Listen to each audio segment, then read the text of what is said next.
এই ব্যক্তিকে হাওয়াতে উঠতে দেখেছে লোককথায় এমনটাও প্রচলিত ছিল। ফিলিস্তিনের মাটিতে ইয়াসা নামক একজন কালো জাদুকরী বসবাস করত। লোকটি ছিল মধ্যবয়স্ক, চোখে ছিল অদ্ভুত ভয় জাগানিয়া দৃষ্টি, লম্বা দাড়ি, সবসময় কালো পোশাকে ঢাকা। লোকেরা বলতো ইয়াসা নাকি মৃত্যুকে জীবিত করে তার মুখ থেকে কথা বলাতে পারত। কারো বাচ্চা হারিয়ে গেলে, কারো গরু অসুস্থ হয়ে গেলে, কেউ অলৌকিক রোগে আক্রান্ত হলে সবাই ছুটে যেত সেই ইয়াসার কাছে। প্রতিদিন প্রভাত সকালবেলায় তার দরজার সামনে অনেক লোকের লাইন পড়ে যেত। মনে হতো সে একজন নবী, কিন্তু বাস্তবে সে ছিল একজন ভয়ঙ্কর ধোঁকাবাজ, একজন জিনের দাস, তাবিজ মন্ত্রের ব্যবসায়ী। মানুষের ভয়ভীতি আর আশা আকাঙ্ক্ষাকে পুঁজি করেই সে বানিয়ে নিয়েছিল এক অলৌকিক সাম্রাজ্য। এভাবেই একদিন এক বয়স্ক ও অসহায় ব্যক্তি এসে দাঁড়ায় ইয়াসার দরজায়। তার কোলে একটি অবসন্ন নিস্পন্দ শিশু। তার চোখে ছিল কান্না, বুকে ছিল কষ্ট। সে কাঁদতে কাঁদতে বলতে লাগলো, হে ইয়াসা, আমার ছেলেটি 3 দিন হলো পাথরের মতো হয়ে গিয়েছে, চোখ খোলে না, কথা বলে না। তুমিই পারো একে ফেরাতে, তুমি যা বলো আমি তাই করব। লোকটির কথা শুনে ইয়াসা তার হাতটি শিশুর মাথার উপরে দিয়ে চোখ বন্ধ করে কিছু একটা ভাবছিল।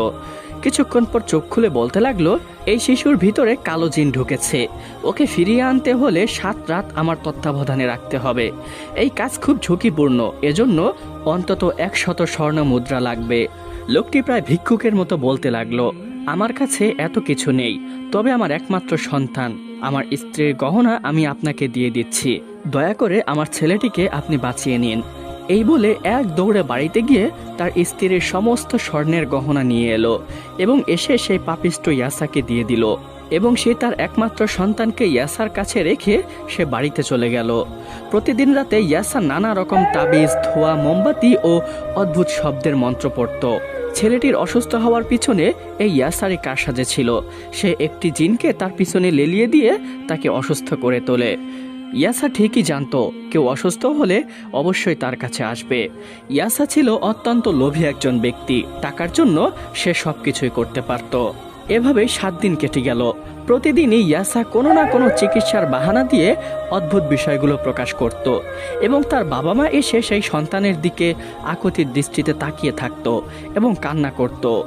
ইয়াসা মূলত জিনদের ব্যবহার করত, কিছুটা অভিনয় করত এবং আর কিছু ওষুধ দিয়ে ছেলেটিকে সাময়িকভাবে নড়াচড়া করাতো। 7ম দিনে ছেলেটি হালকা শব্দ করল এবং চোখ খুলল। ছেলেটির চোখ খোলা দেখে তার বাবা মায়ের দেহে যেন প্রাণ ফিরে আসলো। লোকটির চোখে জল চলে এলো। সে সেজদায় পড়ে গেল এবং কম্পিত কণ্ঠে বলতে লাগলো, তুমি তো অলৌকিক পুরুষ। ইয়াসা তখন হেসে বলল, তোমার ছেলের উপর প্রাচীন জিন এসেছে, সে